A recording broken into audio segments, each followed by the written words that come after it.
It's a beautiful, crisp winter Thursday morning, and we are on our way to go do some winter camping. And we don't have all those crazy accessories that the pros tell you you need. Are we gonna freeze? Let's find out!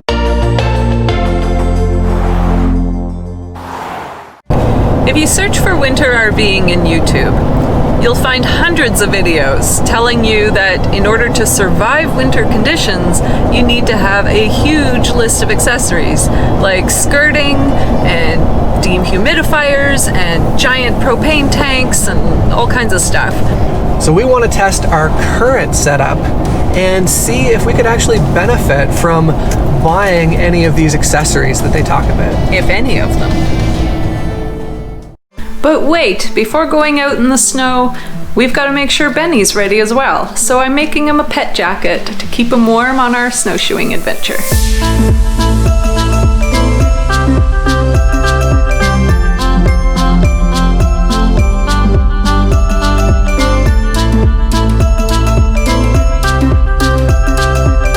Now all that's left to do is try it on him.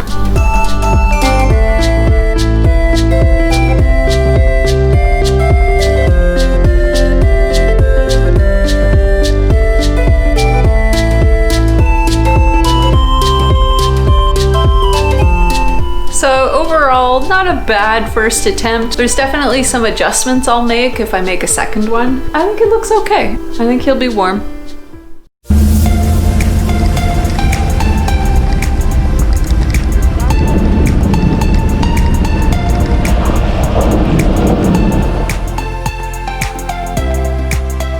So here are our winter boondocking testing conditions. First of all, we're only staying for one night and 2 days. Yes, and current weather conditions are about -3 Celsius, and we're expecting about -7 overnight. Yeah, so not like too crazy cold. No. Also, we have 0 hookups, no hookups at all, although we do have a generator. Our rig has a thermal package, so we're told it can go down to like -10 Celsius and be okay with its own heating. Correction, -12 Celsius, that would be 10 Fahrenheit. Well, there you go. We've got an extra 2 degrees. Yeah, so we've got a sealed underbelly. And we're going to be setting our furnace at about 18 degrees Celsius or 65 Fahrenheit. Yeah, we figure that's a nice, comfortable temperature without burning through a ton of propane. Yeah. And speaking of propane, we have 20-pound tanks. We have 2 of those on our rig. And we have, well, when we pulled in, we had 1 3/4 of a tank. Yeah, so that's our setup. We're gonna see how it goes. It's getting late in the afternoon. It's gonna get dark soon, but we should be toasty warm. Fingers crossed. You can't tell that my fingers are crossed because of my mittens, but they're crossed. So let me show you a couple of things that we're doing different with winter boondocking than we would on a summer camping trip. For one, we aren't using our water system. So we have not filled up our freshwater tank. Instead, we've brought water with us in a 5-gallon jug for things like washing our hands. But then we've also brought 8 liters, 2 gallons of drinking water for filling up the kettle and things like that. However, we have put in some of the antifreeze, the RV winterization antifreeze, into the gray water tank and into the black tanks. The other thing that we're doing a little bit differently is, of course, layering up.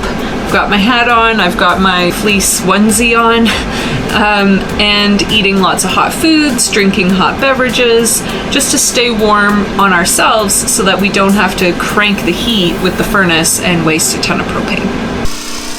So we're doing the generator thing again. It's not ideal, but until we have our upgraded battery and solar, it's all we can do, unfortunately. We just needed a little top up before we go out hiking, and then we're gonna run it in the evening again, right before bed, to make sure that we don't run out of power during the night.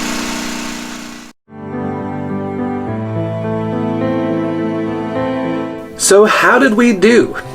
We're gonna answer some of the questions that we think that some of you might have. First one, were we ever cold?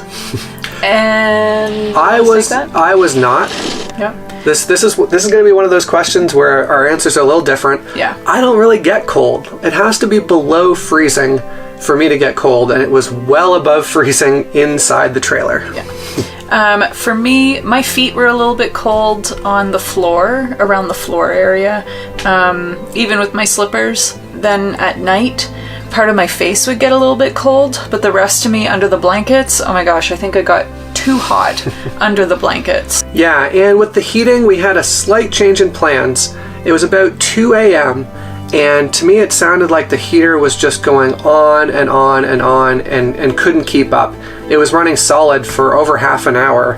So I thought, you know what?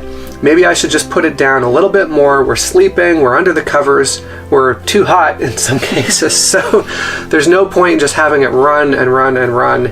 So we turned it down to 55 Fahrenheit, which I think is like 13 Celsius. I'll have to double check that. Yeah. And then we turned it back up in the morning. So the second question that we thought you might have is, how much propane did we use? And we mentioned at the beginning of the video that we showed up with one 20-pound tank that was full, and then a second one that was about 3/4 full. And we can't really estimate for sure how much we've used yet, so we'll go and fill them up later. So for one night of boondocking in -7 Celsius temperature, we used about 10 pounds of propane. So that's half of a 20-pound tank. So it's a fair bit, but I mean, means we could have gone a couple days for sure. So were there any inconveniences that we found?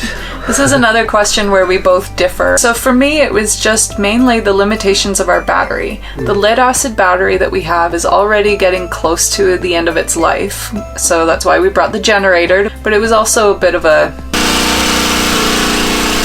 noise issue, and we couldn't keep it running constantly or through the night. Yeah, we ran it until 8:30. Yeah. So I figured that was reasonable. That was really my only issue. Yeah, Mel seems to be very sensitive to lack of electricity, whereas I'm, I did a lot of tent camping when I was younger and just use headlamps, flashlights. I have no problem with that. However, I am sensitive to the lack of running water. I don't know why, but it seems a bit of a pain to be always getting water out of jugs and not being able to just turn on a faucet. So I found that was a little bit of an inconvenience with winter camping. Flushing the toilet with a cup of water was apparently an issue. It's just weird, You like to be able to just, hit the flush button. Another question is, what about Benny? And he seemed to do pretty well, actually. It was, just like his usual routine out camping. He's always asking for lots of food. We did notice at night, while we were playing games, he did sit on the furnace for a little bit, like on the vent, which he does at home as well. So that's nothing really all that different. The only time he got really upset was in the middle of the night at about 12:30 a.m. We heard this just like rumbling. Well, I don't think you even woke up at first, but I heard this rumbling in the distance and this big engine, and I was like, what on earth is that? I pulled up one of the blinds and looked out the window, and there's just this wall of lights coming at the trailer. I'm like, holy crap, what's going on? And Benny was freaked out. He went into his little enclosed bed. I was a little freaked out, to be honest. Wasn't quite sure what was going on. Was still a little tired. But it was actually one of those big grader plows coming to plow the driveway here. And it was quite noisy. So Benny didn't like that. Moisture issues. Well, you might even be able to see right now that even though we wiped that off, it's fogging up again. Yeah, so we did have some condensation on the windows. But other than that, the walls are dry, the floors are dry. Everything is fine otherwise. Another question that we differ in opinions on is how long do you think you could go with this current setup, like boondocking? And I said probably like 3 nights would be okay. You'd have to make sure you had enough propane, so we might have to carry like a couple additional tanks. And of course the generator, we'd have to have that, with our current battery setup. But I feel like we could do 3 nights comfortably. What do you think? I was thinking 1 to 2 nights max. 2 nights with the limitations of the water and just the the generator and stuff. So what might we consider buying if we were going to do an extended trip in the winter? Well, I think we're already starting to buy it. The main problem that we have is our battery system, and it's like what we're constantly checking and constantly worrying about. So we already have on order some lithium batteries, and we're going to be doing a whole new system. We're going to have videos on that. So that, I would say, is the major sort of necessary upgrade that we need. Yeah. In terms of skirting, I might be curious to know how much that actually helps. Let us know if you have skirting and you know the difference between having it versus not. Let us know. We'd love to hear about that. And similarly, if you have any other questions about our boondocking experience in the middle of winter, let us know in the comments. Yeah. If you're curious about winter RVing, give it a try, even if you don't have all those accessories. You know, some thoughtful planning. You can totally get out there, have some fun. There's tons of stuff to do out here in the snow. Yeah, and if you're thinking about, you're worried about how you're going to stay warm, you don't necessarily need to use a lot of heating systems and that. Layer up, have hot drinks, blankets, hot food. Yeah, that'll really help keep you warm. I have a snowsuit that, I didn't feel cold at all yesterday. Yeah, clothing makes a huge difference. Yeah. And if you enjoyed this video, we would of course appreciate if you could like, subscribe, hit that notification bell, share with your friends, etc. It really helps us out and we really appreciate it. Thank you. And in the meantime, keep on living the life you've imagined.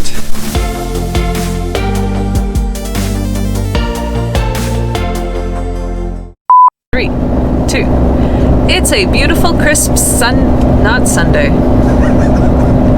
3, 2. -7 Celsius temperature. Oh, hold on. That's better. And in the meantime, keep on living. I just can't get that. All right, try again.